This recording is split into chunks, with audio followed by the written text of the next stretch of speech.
E a nova série da HBO, Lovecraft Country, dá vida ao velho ditado: se correr, o monstro pega, se ficar, o monstro come. Olá, sociedade de consumo pop, estamos de volta, esse é o Mais Uma Coisa no canal Quatro Coisas. Meu nome é Pablo Peixoto, youtuber que mais trabalha no Brasil. Deixa o like no vídeo aí, eu espero, antes que você esqueça, eu espero pra você colocar o like no vídeo aí. Colocou? Beleza. Vamos falar hoje de Lovecraft Country, nova série da HBO, que traz de volta elementos clássicos do horror e da fantasia em um mundo extremamente realista. Baseado no romance de Matt Ruff de 2016 e escrita pela Misha Green, com produção de Jordan Peele e J.J. Abrams. E essa série conta uma história de terror e ficção com um pé bastante dentro da realidade, cujo cenário é uma marca horrível da história americana, a época da segregação, as chamadas leis Jim Crow, que legalizavam a segregação e colocavam a força do Estado a serviço do preconceito e do racismo.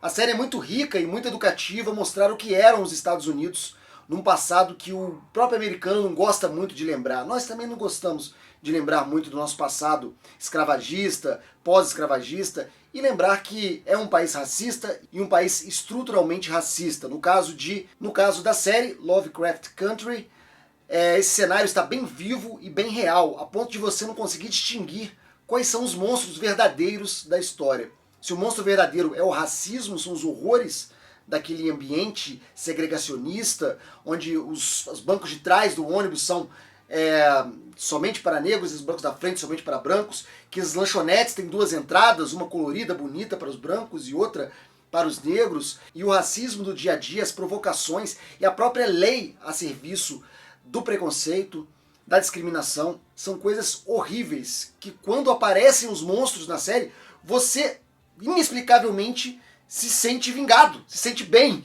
se sente que, puxa vida, finalmente alguém apareceu para dar um fim nessa monstruosidade. E quem aparece são justamente os monstros, são coisas horríveis.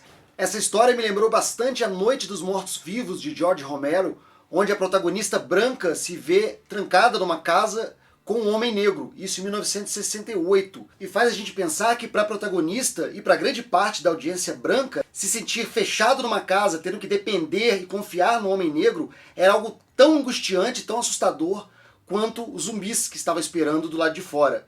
E o George Romero fez isso de propósito, para fazer as pessoas pensarem sobre o preconceito e a discriminação. Além disso, a série, como o próprio nome diz, ela tem vários elementos da literatura pulp, daquela literatura de ficção barata, principalmente no início do século XX, onde brilharam o H.P. Lovecraft, o Edgar Rice Burroughs, que vai fazer Tarzan, e John Carter, que é citado na série. Também o Robert E. Howard, que é o criador do Conan, o Bárbaro, e que se suicidou aos 27 anos. O próprio Lovecraft morreu na miséria, sem nada, em 1937. Logo no início tem uma imagem muito legal, porque o personagem principal ele é veterano da Guerra da Coreia, e mostra uma cena de guerra onde ele está em batalha, mas do nada aparecem elementos fantásticos da fantasia, da ficção científica, os tripods, os discos voadores tirados da imaginação de H.G. Wells, um precursor desses romances pulp.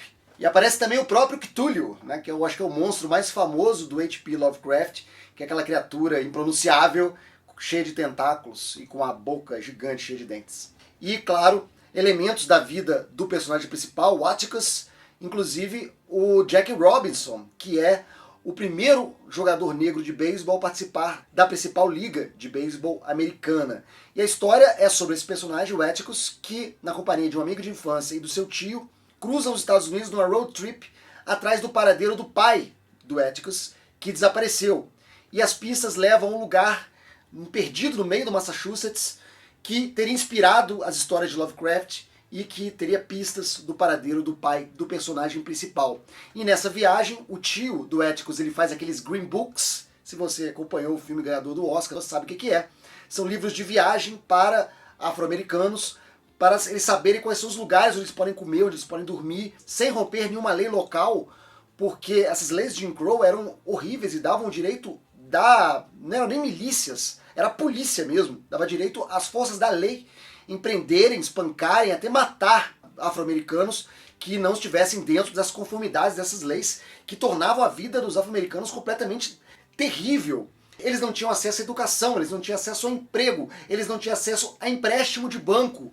E tem uma imagem da série que é baseada, vários outdoors mostrando essa época da segregação, mas tem uma imagem que eu achei muito legal, que é uma foto famosa de uma fila toda com afro-americanos e uma placa no alto dizendo, fazendo um elogio à terra das oportunidades, ao sonho americano. Infelizmente, para essa população segregada, o sonho americano estava bem longe de ser concretizado. O curioso da série é que o próprio H.P. Lovecraft, ele era um segregacionista, ele era um racista e ele era antissemita, então ele era uma pessoa terrível. E a própria série levanta essa questão quando uma senhora pergunta para o Atticus por que ele lê uma história, no caso do Edgar Rice Burroughs, que ele começa a descrever a história de John Carter, e ela fala, mas esse autor, ele era racista, esse autor, ele era supremacista branco, como é que você pode gostar dele? E o Atticus levanta uma questão que é muito atual. A que ponto você pode gostar de uma obra sendo que o autor dessa obra era uma pessoa com pensamentos monstruosos? É o caso que a gente tem aqui no Brasil bastante com Monteiro Lobato, né, que tinha esses pensamentos também eugenistas, tinha esses pensamentos racistas, tinha esses pensamentos supremacistas, mas sua obra é lida por crianças do Brasil inteiro e é fundamental para a literatura brasileira. Como é que você separa a pessoa da obra?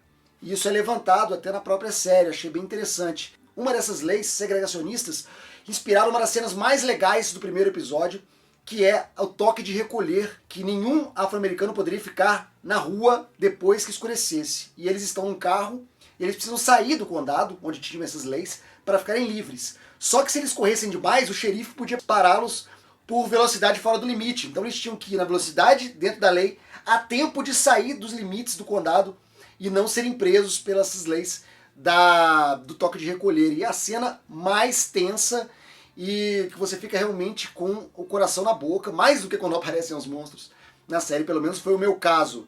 E é legal você reparar também que logo no início do episódio eles mostram um mapa que tem uma morte com um relógio de cabeça para baixo. Aquele relógio, aquela morte é justamente uma alusão, uma metáfora para esse toque de recolher, o relógio da hora e da morte, caso você não cumprisse aquele limite ali do tempo. A série tem muitas e muitas outras coisas escondidas. Eu espero que esse vídeo aqui seja bem avaliado por vocês, com muito like, com muito view, para eu poder conversar mais sobre essa série nos próximos capítulos. Eu gostei bastante da série, eu achei muito rica, não só nas referências à literatura fantástica, da fantasia, que nós todos adoramos, né, como amantes da cultura pop, mas também com esse pé na realidade e sobre uma história que a gente às vezes teima em querer reescrever, em querer esquecer, em querer não falar sobre ela, empurrar para debaixo do tapete, na esperança que ninguém repare, que as coisas desapareçam por si só, mas elas não desaparecem. E esses novos artistas, como a Misha Green, como o Jordan Peele, essa nova geração, está aí para esfregar a realidade na cara da América e fazer as pessoas refletirem sim, para não repetirem o passado. A série terá 10 episódios, cerca de 45, 50 minutos cada, e é planejada para ser uma minissérie, como foi o Watchmen. Ela não vai ser uma série com muitas temporadas, ela é planejada para fechar nesses 10 episódios. E é isso que eu gostaria de falar com vocês hoje. Muito obrigado por assistir esse vídeo. Vão aparecer agora vídeos antigos do canal para você continuar atualizado no nosso conteúdo. Muito obrigado por assistir e até lá. Tchau!